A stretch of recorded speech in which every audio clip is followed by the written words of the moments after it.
নমস্কার, আমি বড়মা রান্নাঘরে তোমাদের সবাইকে স্বাগত। আমি চলে এসেছি একটা নতুন রান্না নিয়ে। রান্নাটা শুরু করার আগে তোমাদের কাছে কিছু কথা বলার আছে, সেই কথাটা আগে বলে নিই। তোমরা এখনও যারা আমার চ্যানেলটিকে সাবস্ক্রাইব করোনি, প্লিজ সাবস্ক্রাইব করে পাশে বন্ধু হয়ে থেকো। আর যারা নতুন ভিডিও দেখছো তাদের কাছে অনুরোধ রইল, প্লিজ সাবস্ক্রাইব করে পাশে থেকো। আর আজকে রান্না করবো আমি একটা মাছের প্রিপারেশন। মাছটার নাম হচ্ছে বাটা মাছ। আর বাটা মাছটা যেহেতু আমি পাতা দিয়ে রান্না করব, পাতাটা হচ্ছে কুমড়ো পাতা। কুমড়ো পাতা, লাউ পাতা, যে কোনো পাতাতেই হয়, আমি কুমড়ো পাতা দিয়ে করব। আর দেখো কীভাবে করছি। আমি নাম দিয়েছি পাতায় মোড়া বাটা। চলো পাতায় মোড়া বাটা কীভাবে আজকে রান্না করব। একটা সুন্দর রান্নাটা হচ্ছে বাটা মাছ দিয়েই করব। পাতায় মোড়া বাটা, পাতার মধ্যে দিয়ে করব। পাতার জন্য নিয়েছি আমি কুমড়ো পাতা, সুন্দর করে বেছে ধুয়ে রেখে দিয়েছি। কুমড়ো পাতা নিয়েছি, যতগুলো মাছ ততগুলো কুমড়ো পাতা বেছে ধুয়ে রেখেছি। আর মাছ বেশি নেই, অল্প কটা মাছ আছে আমার, এই কটা মাছ নিয়েছি। মাছটাকে প্রথমে নুন হলুদ দিয়ে ম্যারিনেট করতে হবে। নুন দেবো আর একটু হলুদ দেবো। আর এর মধ্যে দেবো আমি সর্ষে বেটে রেখেছি, পোস্ত বেটে রেখেছি, এইগুলো দেবো। আর একটু কাঁচা লঙ্কা দেবো, একটু কাঁচা সর্ষের তেল দেবো, একটু নুন আর একটু চিনি দেবো। ঠিক আছে, চলো প্রথমে ম্যারিনেট। হলুদ মাখানো হয়ে গেছে। আমি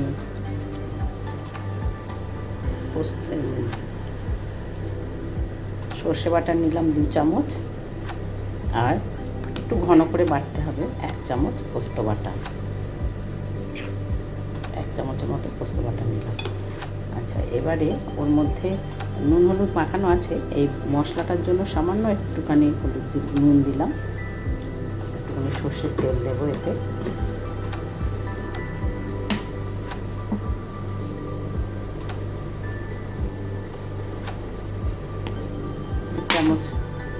এক চামচের মতো সর্ষের তেল দিলাম। আচ্ছা, এবারে একটু চিনি দিতে হবে, স্বাদ অনুযায়ী যারা যেরকম খাবে সেরকম চিনি দিলাম। এবার এটাকে সুন্দর করে মাখাতে হবে। এটাকে এরকম মাখিয়ে নিয়ে একটা করে মাছ একটা করে পাতায় মুড়িয়ে, আর একটুখানি ভেজে নিলে ভালো হতো, আমি ভাজিনি। যদি তোমরা মনে করো কাঁচা খাবে না, ভাজা খাবে, তাহলে একটু ভাজা হালকা করে এপিট ওপিট করে ভেজে নিতেও পারতে। ঠিক আছে, এই রকমের জন্য রইল। ভালো লাগে খেতে, মিষ্টি মিষ্টি লাগে, সুন্দর লাগে খেতে। এটা সুন্দর করে মাখিয়ে এবারে পাতার মধ্যে মুড়ে নেব।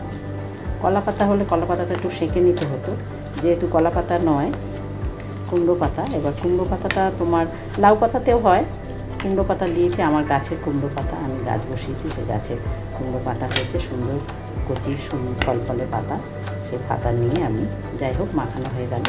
এবারে একটা করে কাঁচা লঙ্কা চিড়ে তার মধ্যে দিয়ে এবার করতে হবে। থাক এভাবে। এবারে কলা পাতা নয়, কুমড়ো পাতার মধ্যে একটা করে মাছ আর একটা করে কাঁচা লঙ্কা দিয়ে মুড়িয়ে নেব। পাতাটা নেব, মাছটাকে দেবো, এরকম একটা মাছ দেবো, দিয়ে তার উপরে একটুখানি সর্ষে পোস্ত বাটা, মানে যে মশলাটা ছিল সেই মশলাটা দেব, দিয়ে তার উপরে একটা করে কাঁচা লঙ্কা দিয়ে দেবো, দিয়ে এইভাবে এই রকম করে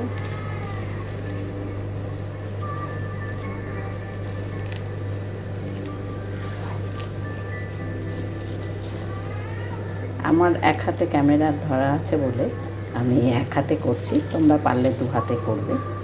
ঠিক আছে, আমি একটা তোমাদের দেখাবার জন্য এরকম করে করছি।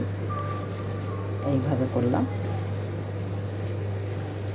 এইভাবে এই মুড়িয়ে এবারে আমি ননস্টিকের কড়াতে করব। এইভাবে একটা মোড়া দেখালাম, আর একটা মোড়া আমি তোমাদের দেখাচ্ছি। আর একটা নিয়েছি, আর একটা দেখাচ্ছি। দেখো, এইভাবে মাঝখানটা একদম ঠিক মিডিলটায় দেবে, দিয়ে একটুখানি পোস্ত সর্ষে বাটা দেবে।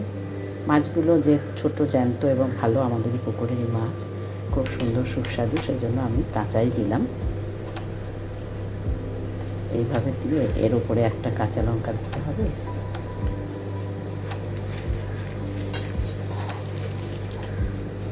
এইভাবে মুড়ি, যেমন খুশি মোড়াও, কোনো অসুবিধা নেই। মুড়িয়ে আর যেহেতু এখানে মুন্ডুটা আছে, এইভাবে মুড়িয়ে, আর এবারে তুমি পাতাটা তো পুরোটা খাওয়া হয়ে যাবে, যার জন্য যেভাবে মুড়িয়ে দাও কোনো অসুবিধা নেই। এইভাবে আমি দেখালাম। এবারে আস্তে আস্তে পুরোটা সবকটা এইভাবে করে নেব। কড়াই বসিয়ে দিয়েছি, দিয়ে তাতে 1 চামচ তেল দিয়েছি, দিয়ে এবারে ওই পাতার মোড়াগুলো আস্তে আস্তে বসিয়ে দিতে হবে।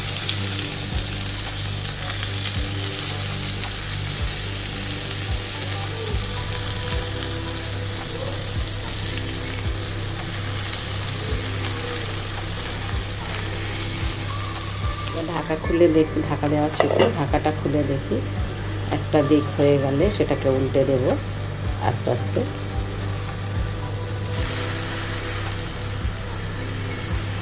মানে যাতে কুমড়ো পাতাটাও কুক হয়ে যায় এবং মাছটাও কুক হয় ধীরে ধীরে আস্তে আস্তে।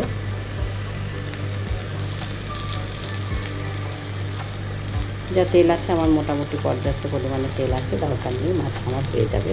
আস্তে আস্তে হবে, খুব স্লো, গ্যাসটাকে স্লো করে রেখেছি, ও ঢাকা দিয়ে দিলাম। একটা দিক হয়ে গেছে, আর একটা দিক আস্তে আস্তে হবে। বাদ বাকি যেগুলো বাকি ছিল সেগুলো আমি সব দিয়ে দিয়েছি, সব একসাথে কমপ্লিট হয়ে গেছে। তৈরি হয়ে গেল আমার পাতায় মোড়া বাটা। দেখো, অপূর্ব স্বাদের সুন্দর একটা, অল্প উপকরণে সুন্দর একটা সুস্বাদু খাবার এবং মাছের প্রিপারেশান। বাটা মাছ যারা খেতে ভালোবাসো তাদের পক্ষে খুবই উপাদেয় এবং খুবই সুস্বাদু। একবার হলেও করে খেয়ে দেখো, যথেষ্ট সুন্দর লাগে, সাদা ভাতের সাথে অপূর্ব সুন্দর লাগে। আজকে ঠিক আছে, আজকের এই ভিডিওটা এখানেই শেষ করছি। আর এবারে সাদা ভাতের সাথে প্লেটিং দেখাবো। আমার এই ভিডিওটা পুরো দেখার জন্য অসংখ্য অসংখ্য ধন্যবাদ। সঙ্গে থেকো, পাশে থেকো, সাবস্ক্রাইব করে। আর যদি ভালো লাগে লাইক দিও, কমেন্ট করো, কমেন্ট বক্সে কমেন্ট করো অবশ্যই। আর যদি পারো একটু শেয়ার করো, কেমন?